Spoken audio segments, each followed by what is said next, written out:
क्या है, BCl3 exist करता है, BH3 एग्जिस्ट नहीं करता। थोड़ी देर पहले डी आपको बताया ऑर्बिटल था। की। नहीं, यहाँ पे डी ऑर्बिटल की कोई काम नहीं है। सोचो और बताओ।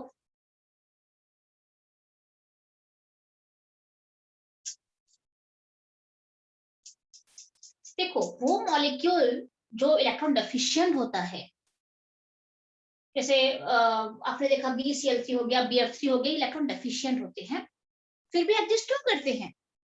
इलेक्ट्रॉन डेफिशिएंट BF3 ये इलेक्ट्रॉन डेफिशिएंट है। आप देख रहे हो इलेक्ट्रॉन डेफिशिएंट है, बोरॉन का ऑक्टेट कंप्लीट भी नहीं है, फिर भी क्यों एग्जिस्ट कर रहा है? क्या कंसेप्ट है इसके पीछे?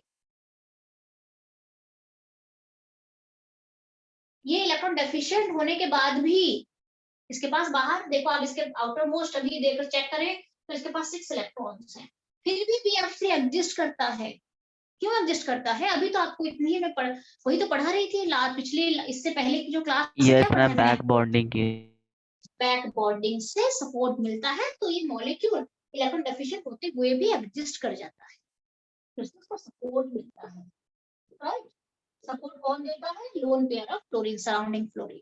अच्छा, BCl यहाँ पे भी ऐसे ही केस है, बैक बॉन्डिंग होती है, फ्लोरीन के पास भी लोन पेयर है, तो ये सपोर्ट मिलके एग्जिस्ट करता है। ये डेफिशिएंसी के बाद भी एग्जिस्ट करता है due to back bonding. But BH3 में is there any back bonding possible? No ma'am. Because there यहाँ पे there no lone pair is present here, यहाँ पे कोई लोन पेयर नहीं है, due to the absence of lone pair at the surrounding hydrogen। तो ये क्या सपोर्ट देगा? And that's why BH3 does not exist। समझ में आ गया? क्या आंसर लिखोगे? BCl3 में बैक बॉन्डिंग पॉसिबल है, इसीलिए एग्जिस्ट करता है। सबसे बेस्ट एग्जिस्ट करता है ये, क्योंकि यहाँ पे बैक बॉन्डिंग इफेक्टिव बहुत ज्यादा हो जाता है। Fluorine group boron same group से होते हैं। ये थोड़ा साइज में डिफरेंस आ तो चुका है, बट फिर भी बैक बॉन्डिंग होती है, इससे थोड़ा कम होती है बट होती है। तो ये भी एग्जिस्ट करता है ड्यू टू बैक बॉन्डिंग। तो कंसेप्ट क्या लिखोगे? ड्यू टू बैक बॉन्डिंग ये एग्जिस्ट करता है।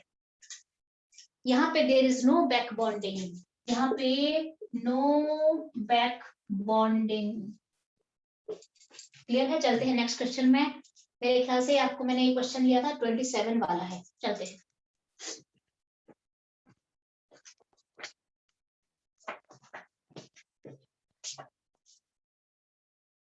ठीक है, अच्छा, उसके बाद हम चलते हैं कि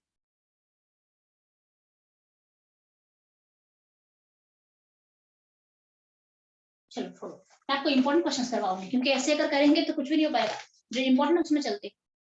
चलो क्वेश्चन नंबर 30 पे चलो, क्वेश्चन नंबर 30 पे चलो।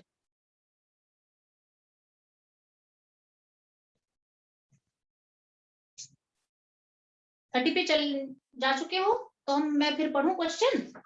Why is PbCl4 good oxidising agent? और ये क्वेश्चन कल मैंने आपको करवाया था, याद है कि नहीं मुझे बोलो।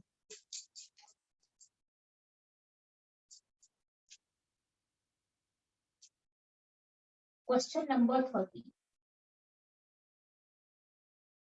PbCl4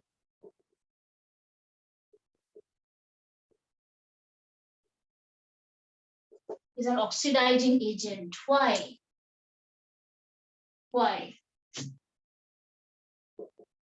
बोलो, मुझे बताओ।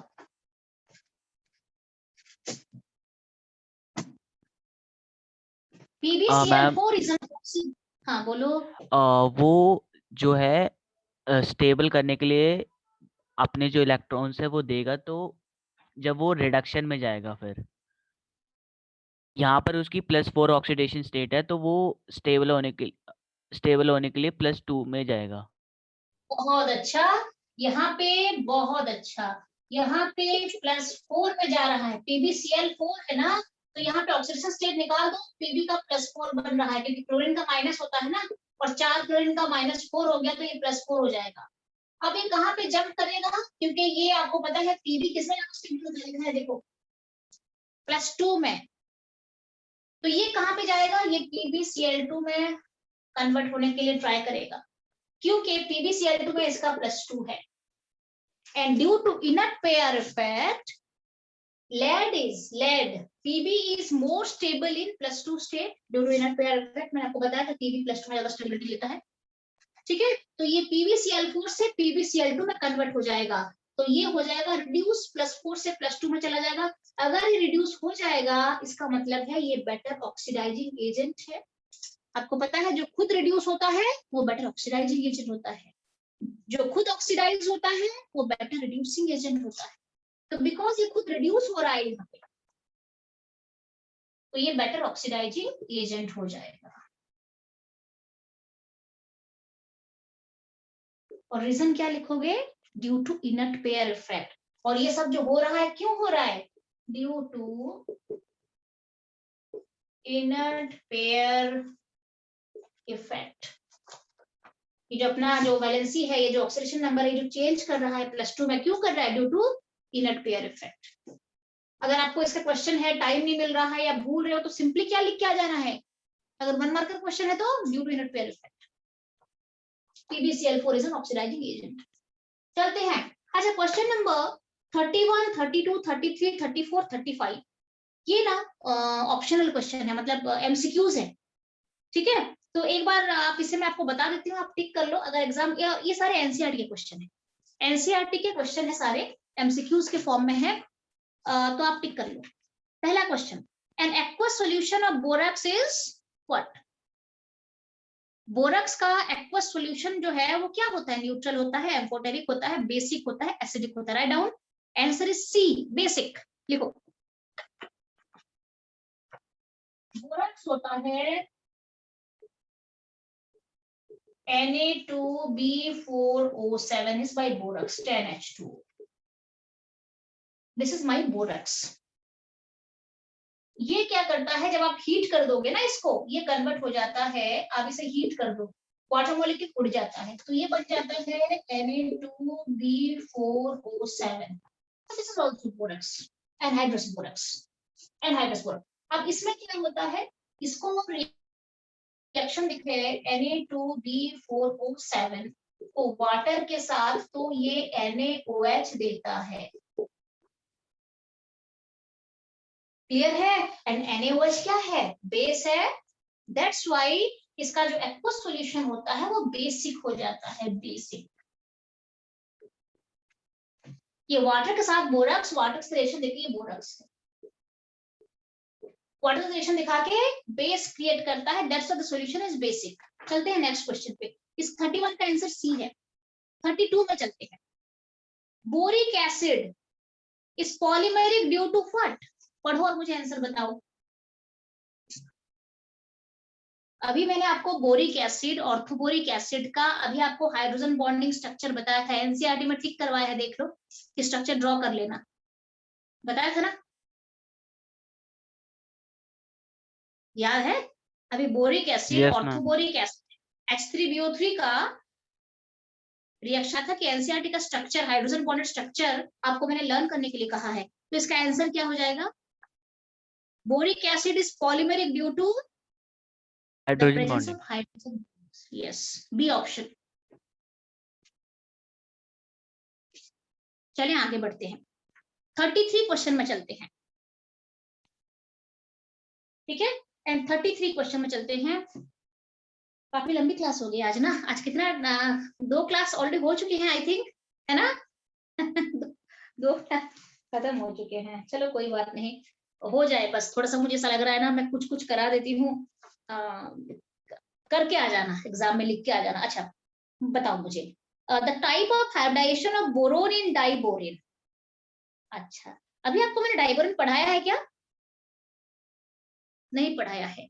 डाइबोरिन का स्ट्रक्चर अभी तक हमने पढ़ा नहीं है, जो आपको मैं बोल रही थी, बनाना बॉन्ड पढ़ाया है? अभी तक नहीं पढ़ाया, बनाना बॉन्ड नहीं पढ़ाया ना? चलो, जब क्वेश्चन भी आ गया है तो मैं 33 जो क्वेश्चन है, डाइबोरिन का स्ट्रक्चर, बनाना बॉन्ड पहले पढ़ लेते हैं, फिर आगे बढ़ेंगे।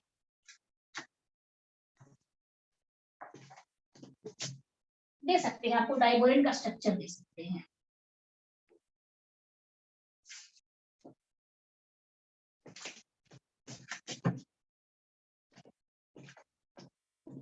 डाइबोरेन। क्या कहते हैं हम इसको? हम इसे कहते हैं B2H6। अच्छा, अभी आपको मैंने थोड़ी देर पहले क्या बताया था कि जो BH3 है, जो BH3 है, बोरोन ट्राइहाइड्राइड, बोरोन ट्राइहाइड्राइड, इसे हम क्या कहेंगे? बोरोन ट्राइहाइड्राइड जो है, due to absence of back bonding, ये एडजस्ट नहीं करता है, ये अनस्टेबल हो जाता है। अभी बताया था मैंने, यहाँ पे कोई बैक बॉन्डिंग नहीं होती है क्योंकि हाइड्रोजन के पास लोन पेयर नहीं है ना, तो यहाँ पे बैक बॉन्डिंग पॉसिबल नहीं हो पाता है। दैट्स व्हाई ये मॉलिक्यूल एग्जिस्ट नहीं करता है या हाईली अनस्टेबल हो जाता है। ठीक है, अब ऐसे केस में क्या होता है कि ये क्या करता है, दूसरे और एक के साथ जुड़ जाता है। ठीक है, और क्या बनाता है? B2H6 बनाता है, जो कि एक डाइमर है। डाइमर किसे कहते हैं? जब दो मॉलिक्यूल के जुड़ने से कोई तीसरा मॉलिक्यूल बनता है, हम उसे कहते हैं डाइमर। 3 मॉलिक्यूल जुड़ते हैं, ट्राइमर। 4 मॉलिक्यूल जुड़ेंगे, टेट्रामर। इस तरीके से जाएगा। खूब सारे मॉलिक्यूल जुड़ेंगे, पॉलीमर। 2 जुड़ रहे हैं तो ये डाइमर बन गया। अब इसका स्ट्रक्चर कैसे होता है, कैसे जुड़ता है BH3 और BH3 मैं आपको बता देती हूँ। 2 मॉलिक्यूल क्योंकि किसी न किसी तरीके से बोरोन का इलेक्ट्रॉन डेफिशिएंसी तो कम करनी पड़ेगी ना। ये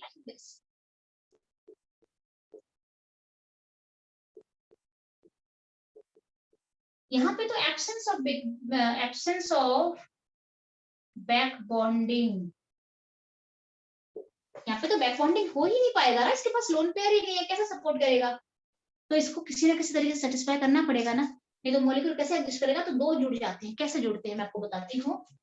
ये एक बोरोन ले लेना आप, ये एक हाइड्रोजन ले लेना, ये एक हाइड्रोजन ले लेना, और ऐसे एक हाइड्रोजन ले लेना। ठीक है, इसके सीधे और एक बोरोन ले लेना, इसके भी हाइड्रोजन ले लेना, इस तरीके से हाइड्रोजन ले लेना, और ऐसे हाइड्रोजन ले लेना। आ गया? कैसे ड्रॉ कर रही हूँ समझ में आ गया? बोरोन लिया, ऐसे मैंने ड्रॉ कर दिया, हाइड्रोजन हाइड्रोजन, और इस तरीके से एक डायगोनल, इस तरीके से मैंने, मतलब ये और ये आप देख रहे हो डायगोनल लग रहा है, लग रहा है? ये और ये डायगोनली प्रेजेंट लग रहे हैं पूरे, isn't it? ये BH3, एक BH3 को मैंने ले लिया, कि दूसरा BH3 को मैंने इस तरीके से ड्रॉ कर लिया, इसके साथ में इस दूसरे को ले लिया। अगर आपको इजी और बनाना है तो आप इसको और ऐसे भी बना सकते हो। 2 बोरोन को पहले लिख दो। यस यस, इजी है। यस यस, ये भी इजी है। ऊपर दो, नीचे दो, नीचे दो, यहाँ पे दो, यहाँ पे दो। कौन सा इजी लगा फॉर्मेट? दोनों ही इजी थे। दोनों इजी थे, बहुत अच्छा। फिर ठीक है, ऐसे ड्रॉ कर दिया। अब ये इलेक्ट्रॉन डेफिशिएंट है, आपको पता है इलेक्ट्रॉन डेफिशिएंट बोरोन है, यहाँ पे भी इलेक्ट्रॉन डेफिशिएंट है। ये इसको सपोर्ट करता है, यहाँ से सपोर्ट मिलता है थोड़ा बहुत, थोड़ा बहुत, और इसको सपोर्ट मिलता है, यहाँ से सपोर्ट मिलता है। क्लियर है? तो जो बोरोन की डेफिशिएंसी है थोड़ी बहुत घटने लग जाती है, और थोड़ी बहुत स्टेबिलिटी मिल जाता है मॉलिक्यूल को। वो भी इतना इजी नहीं है, क्योंकि ये बॉन्ड, ये जो 2 इलेक्ट्रॉन है ना, ये 2 इलेक्ट्रॉन बारी बारी से दोनों बॉन्ड को सेटिस्फाई करते हैं। ये जो 2 इलेक्ट्रॉन है ना, ये यहाँ पे भी रहते हैं और यहाँ पे भी डाइवर्ट होकर इसको भी सेटिस्फाई, यहाँ पे भी बॉन्ड बनाते हैं, इसकी जो डेफिशिएंसी है इसको घटाते हैं। तो इस तरीके से एक बॉन्ड बनता है। तो this is the structure of diborane. आप इसको डॉटेड से भी दिखा सकते हो, मतलब सपोर्ट किसका रहा? ये जो इलेक्ट्रॉन पेयर है ये इसको सपोर्ट दे रहे हैं, ये जो इलेक्ट्रॉन पेयर है ये इसको सपोर्ट दे रहा है, इसके बोरोन को सपोर्ट दे रहा है। थोड़ी बहुत डेफिशिएंसी घट जाती है, और B2H6 जो है ये स्टेबल मॉलिक्यूल में कन्वर्ट हो जाता है। That's why BH3 forms dimer. यहाँ पे आपको स्ट्रक्चर जब बोला जाएगा तो ये थोड़ा इस तरीके से आपको स्ट्रक्चर दिखाना पड़ता है, ये थोड़ा सा इस तरीके से स्ट्रक्चर होता है।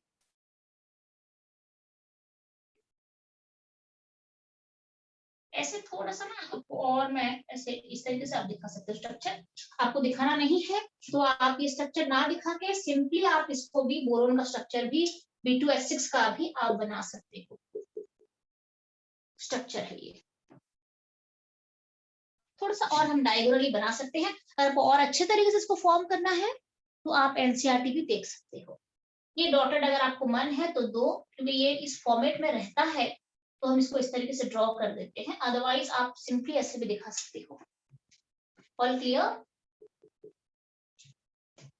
ये मेरा B2H6 है। अब यहाँ पे थोड़ा बहुत स्ट्रक्चर आपको बोला जाएगा, ड्रॉ द स्ट्रक्चर ऑफ डाइबोरेट, तो आपको थोड़ा बहुत ना यहाँ पे बॉन्ड लेंथ वगैरह लिखना पड़ेगा। ये आपका मेरे ख्याल से 119 पिकोमीटर है, ये बॉन्ड मेरे ख्याल से 97 डिग्री है और ये बॉन्ड 120 डिग्री है। बाकी जो है आप एनसीईआरटी से भी ढूंढ के लिख सकते हो। तो this is the structure of diborate. Question ये आता है कि क्यों बनाता है, बिकॉज ये एग्जिस्ट नहीं करता है due to absence of back bonding, तो ये बनाता है। दूसरा क्वेश्चन आता है कि यहाँ पे बोरोन का हाइब्रिडाइजेशन क्या होता है B2H6 में, तो ध्यान रहे यहाँ पे बोरोन का हाइब्रिडाइजेशन sp3 होता है। आपको पता है BH3 में तो sp2 है ना, खाली अगर BH3 की बात करूं मैं तो यहाँ पे sp2 हाइब्रिडाइजेशन जाता है, पर जब कंबाइंड हो जाते हैं तो ये sp3 हाइब्रिडाइजेशन में चला जाता है। इसे हम क्या कहते हैं, इसको आपको पूछा जाएगा कि explain the 2 electron 3 centre bond, explain करो बोला जाएगा। इसको क्या कहा जाता है, इसे कहा जाता है 2 electrons 3 centre bond. 2 electrons 3 centre bond, इसका मतलब क्या होता है, ये जो 2 इलेक्ट्रॉन है ना, ये 3 सेंटर को सेटिस्फाई कर रहे हैं। ये भी यूजुअली 2 इलेक्ट्रॉन एक बॉन्ड बनाते हैं, 2 इलेक्ट्रॉन एक बॉन्ड बनाते हैं और 2 एटम को जुड़ते हैं।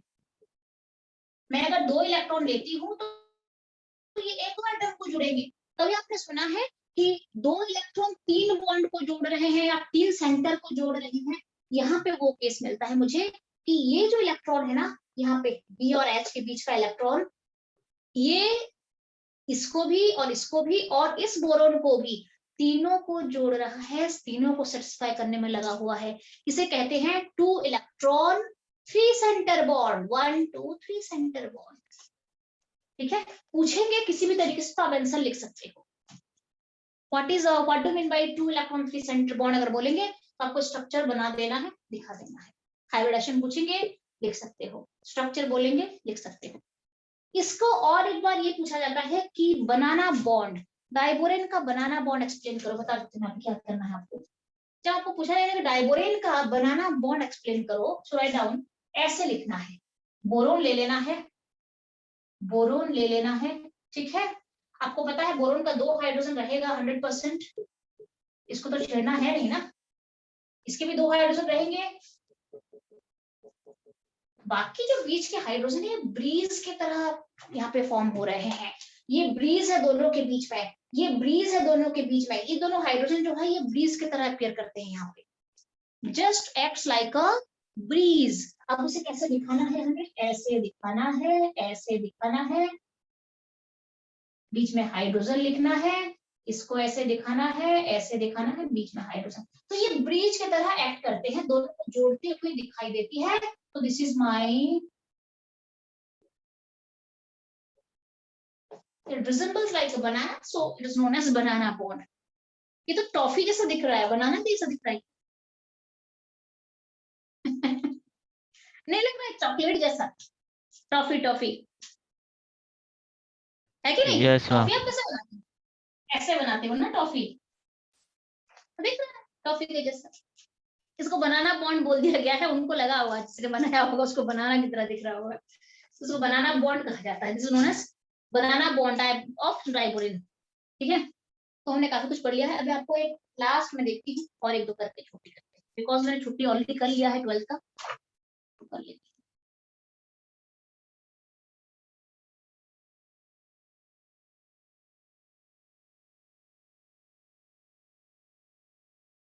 ठीक है, तो कहाँ पे थे हम लोग, कहाँ पे थे हम लोग? अच्छा, तो एस ब्लॉक आ गया। अर्पित, आज जो कुछ भी हमने पढ़ा समझ में आया कि नहीं? Yes, ma'am. है ना, तो इसको रिवाइज कर देना है। पी ब्लॉक से इससे अलावा कुछ भी नहीं आएगा। मैं फिर भी और एक दो स्ट्रक्चर बता देती हूँ आपको, खत्म हो जाएगी क्लास। अब आपको क्वेश्चन 33 आंसर करो। क्वेश्चन 33 खुद आंसर करो अभी। क्वेश्चन बता दो ma'am. 33 the type of hybridization of borane in diborane is ABCD। Question number 33 है the type of hybridization of boron in diborane क्या है? sp3 है। आंसर इज सी। आयुष भी प्रेजेंट है? थक गया चला गया देखना, हेमसबरी पक्का चला गया होगा, वो थक गया होगा पूरा। मैम है हेमसबरी भी और आयुष भी।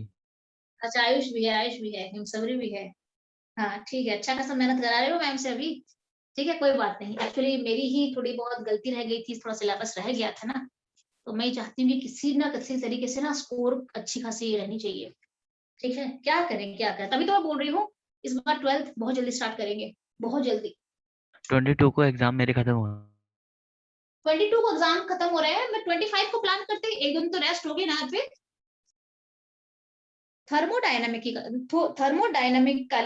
The most stable form of carbon is what?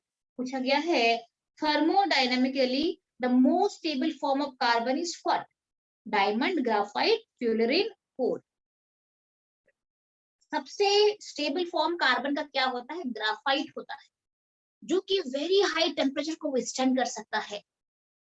वो थर्मोडायनेमिकली काफी स्टेबल होता है, डायमंड से भी, फ्यूलरिन से भी और कोल से भी ज्यादा स्टेबिलिटी लेता है ग्राफाइट, तभी उसे हम लुब्रिकेंट की तरह यूज करते हैं। ठीक है अच्छा, मोटर पार्ट्स में आप सोच सकती हो कितना हाई हीट प्रोड्यूस होता होगा, वहां पे उसे लुब्रिकेंट की तरह यूज करा जाता है, वो झेल लेता है वो हीट को, ग्राफाइट। ठीक है अच्छा, उसके बाद क्वेश्चन नंबर 35 है एलिमेंट्स ऑफ ग्रुप 14। ग्रुप 14 जो है, ग्रुप 14 कौन कौन से ऑक्सीडेशन स्टेट दिखाते हैं? +4 एंड +2। क्लियर है? A option. ठीक है आपका ऑप्शन है बी एग्जिबिट हाँ sorry oxidation sorry. State of +2। हाँ +2 एंड +4 दोनों दिखाते हैं। अच्छा अब हम चलते हैं क्वेश्चन मैं आपको बता देती हूँ, सिलिकॉन डाइऑक्साइड। अच्छा बाकी तो आप खुद भी कर सकते हो, मैं आपको एक काम करती हूँ, बाकी खुद एक बार घर में ट्राई करना। मैं इसमें और कोई इंपॉर्टेंट क्वेश्चंस तो है ही वहाँ पे। अच्छा बाकी सारे रिएक्शंस हैं। अच्छा ठीक है ओके। क्वेश्चन नंबर 1 आप आंसर लिखते चलना, मैं खाली आपको डिक्टेट कर देती हूँ, आंसर लिखते चलो, एक्सप्लेन ज्यादा नहीं करेंगे हम, लिखते चलो। Select the members of group 14 that forms the most acidic dioxide. Group 14 के कौन सा मेंबर जो है सबसे ज्यादा एसिडिक ऑक्साइड बनाता है? कार्बन। ठीक है CO2 जो है ना, कार्बन जो है वो सबसे ज्यादा एसिडिक ऑक्साइड बनाता है। Second is commonly found in +2 oxidation state. कौन है? लेड है, commonly found in +2 oxidation state. 10 minute बचा है, मैं सिलिकॉन पढ़ा देती हूँ आपको थोड़ा सा, बाकी आप खुद हैंडल कर लोगे ना। अच्छा एक क्वेश्चन यहाँ पे है, बाकी आप खुद कर लेना, हैंडल कर लेना। क्वेश्चन नंबर 4 है कि how will you explain highest stability of BCl3 as compared to TlCl3। BCl3 ज्यादा स्टेबल है एज कंपेयर टू TlCl3, कैसे साइज के। एक्सप्लेन करोगे? नहीं, BCl3 एंड TlCl3 सॉरी, ये ज्यादा स्टेबल है। कैसे? बिकॉज बोरोन यहाँ पे है और थैलियम यहाँ पे नीचे है। थैलियम तो +1 में स्टेबिलिटी लेता है ना ड्यू टू इलेक्ट्रिक इफेक्ट, तो यहाँ पे तो +3 स्टेबल होगा क्या? नहीं होगा ना, समझ में आ गया? हाँ समझ गया। बोरोन और थैलियम सेम ही ग्रुप से बिलोंग करते हैं। अच्छा बोरोन, थैलियम का +3 है, बोरोन का भी +3 है, बट थैलियम तो +1 में स्टेबिलिटी दिखाता है due to inner pair effect, तो ये +3 में स्टेबिलिटी नहीं दिखाएगा। तो इसका रीजन क्या लिखोगे? Due to inner pair effect. अगर ऐसे ही कुछ क्वेश्चन आता है ना, ऊपर और नीचे को जोड़ दिया, स्टेबिलिटी वाला, ऑक्सीडेशन नंबर, इस तरीके से कोई भी क्वेश्चन आता है तो सीधा लिखना है covalent sorry inner pair effect. Inner pair effect कुछ नहीं आता है, due to inner pair effect this happens. ज्यादा एक्सप्लेन करने के लिए आपके पास टाइम नहीं है, due to inner pair effect. अब मैं सीधा एक लास्ट आपको 10 मिनट बचा है करा देती हूँ, सिलिकॉन का स्ट्रक्चर। ठीक है प्राची प्रेजेंट है कि नहीं? Yes ma'am. हाँ बस 10 मिनट में हो जाएगा, बाकी एक बार रिवाइज कर लेना सारा। प्राची तुम्हें जितना करना है करेंगे, बाकी आज थोड़ा फीडबैक देख लेना, क्योंकि खाली बताने से नहीं होगा ना, ऑफलाइन क्लास है मतलब घर में प्रैक्टिस क्लियर होती है। सिलिकॉन्स, अच्छा सिलिकॉन्स कहाँ पे यूज होता है बताए? घर में जब रिपेयरिंग का काम चलता है, कंस्ट्रक्शन का काम चलता है, तो इसे वाटर प्रूफिंग की तरह यूज करते हैं। सिलिकॉन्स का नाम सुना होगा, इसे हम कहते हैं R2SiO कहते हैं, R2SiO, ठीक है। आपको पूछा जाता है I mean write down the steps for the preparation of silicones, ये वाटर प्रूफिंग में यूज होता है।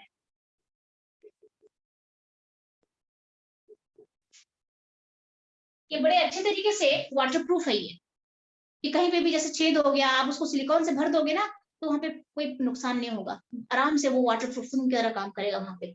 तो ये कंस्ट्रक्शन या कहीं पे भी इनोवेशन चल रहा है, कहीं पे भी किसी भी तरीके से रिपेयरिंग चल रहा है, तो इसको वाटर प्रूफिंग की तरह यूज करते हैं। अब ये है क्या, ये रिजेंबल, इसको सिलिकॉन क्यों कहा जाता है? बिकॉज ये कीटोन को रिजेंबल करता है। कैसे बनता है, प्रिपरेशन पे चलते हैं। हमारे पास 10 मिनट है, मैं करा देती हूँ। कहाँ से बनता है? CH3Cl से बनता है। रहे इमीडिएटली आप भी लिखते चलो। इसका 2 मोल लेते हैं और सिलिकॉन के साथ रिएक्शन दिखाते हैं कॉपर पाउडर के प्रेजेंस में। ये मेरे ख्याल से 573 केल्विन नहीं है, सीधा हीट दे दो यहाँ पे, ज्यादा कुछ सोचना नहीं है आपको, ठीक है। CH3Cl मिथाइल क्लोराइड ले लो, 2 मोल ले लो, सिलिकॉन के साथ रिएक्शन दिखा दो। ये क्या बनाता है? ये बनाता है CH3 ट्वाइस सिलिकॉन Cl2। 2 आ गया CH3, 2 आ गया CH3, क्लोरीन भी 2 है, क्लोरीन भी 2 है, बीच में सिलिकॉन को रख देना। इसके साथ क्या करा जाता है? इसके साथ हम क्या करते हैं? 2H2 ऐड कर देते हैं। फटाफट से लिखते चलो, बाकी आप घर में प्रिपेयर कर लेना। और ये -2HCl रिमूव कर देता है, 2HCl को बाहर निकाल देता है रिएक्शन के बाद। जब मैं 2H2 ऐड करती हूँ तो क्या बनेगा? ये CH3 ट्वाइस सिलिकॉन, Cl के बदले OH डाल देना बस, 2 Cl के बदले 2 OH आ जाए। क्लियर है? यहां तक मेरा बन चुका है। अब मैं आपको बताती हूँ कि अब क्या होगा, इसका स्ट्रक्चर कैसा होता है। देखिए इसका स्ट्रक्चर होता है 2 CH3 सिलिकॉन को बीच में रख देना, ठीक है। और थोड़ा मैं नीचे बताती हूँ आपको, सिलिकॉन को बीच में रख देना और ऊपर आप ये ले लेना, ऊपर CH3 ले लेना, 2 है ना सिलिकॉन के साथ, नीचे CH3 लिख देना, साइड में OH ले लेना और साइड में OH ले लेना, 2 OH आ जाएगा, 2 OH है यहाँ पे 2 OH, 2 CH3 ऊपर नीचे। इसके साथ जब मैं और इसका एक काम करना है, इसका पॉलीमराइजेशन कर देना। क्या करना है? पॉलीमराइजेशन कर देना, और यहाँ से डिहाइड्रेशन हो जाता है, ठीक है। डिहाइड्रेशन होने के बाद जो स्ट्रक्चर है कैसे बनता है, पॉलीमराइजेशन के बाद सिलिकॉन लिख देना, ऊपर CH3 को रख देना, नीचे भी CH3 को रख देना, यहाँ पे बॉन्ड बना देना। इसकी यहाँ से OH हटेगा और यहाँ से H हटेगा, यहाँ से OH हटेगा, यहाँ से H हटेगा। क्या हटा? -H2 हट गया। क्या बना? यहाँ पे O रह गया, यहाँ पे खाली O रह गया, H हट गया, यहाँ से पूरा OH ही हट गया। अब आपको क्या करना है? ऐसे दिखा देना है N। तो इसको आपको यहाँ पे और एक भी लिखना है, तो मुझे N मोल लेना है, मुझे इसका N मोल लेना है, सो दैट ये जुड़ के N चेन, पूरा N नंबर ऑफ चेन बनेगा पूरा इसका। And this is my silicones, ठीक है। इसको वाटर प्रूफिंग की तरह यूज किया जाता है। This is the structure of silicon. ये अल्किल ग्रुप है, अल्किल ग्रुप में CH3 ले लिया यहाँ पे। कहीं पे अगर अल्किल ग्रुप होता है तो वो इथाइल ग्रुप भी ले सकते हो, और आप मिथाइल को लेके फॉर्मेशन दिखा दे। ये क्लियर है? थोड़ा मैं हड़बड़ी में पढ़ा रही हूँ आपको, मैं मानती हूँ, पर ठीक है मैम, क्लियर है। क्लियर है ना? 2CH3Cl सिलिकॉन है, कॉपर पाउडर डाल देना, ये पहले 2 बना दे, और सिलिकॉन है 2Cl, ये पूरा एनसीईआरटी में प्रॉपर इसी तरीके से गिवन है। 2H2 -2HCl, ये पहले फॉर्मेशन कर देना। अब इसको लेके आइदर तो आप स्ट्रक्चर लिखो या फिर इसको लेके भी लिख सकते हो। इसको इस तरीके से बना देना, तो 2 CH3 ऊपर नीचे, बीच में सिलिकॉन रह जाएगा, 2 हाइड्रोक्सी ग्रुप डाल देना, N मोल ले लेना, पॉलीमराइजेशन कर देना, this is silicones. Prachi clear है? Silicones Yes, clear ma'am. Prachi? अच्छा, अब इसका मतलब क्या होता है? ये जो मैंने 2 बॉन्ड दिए हैं, कि लंबा चेन इस तरफ भी बनेगा, लंबा चेन उस तरफ भी बनेगा, ऐसे ऐसे ऐसे ऐसे काफी सारे ग्रुप जुड़ते जाएंगे।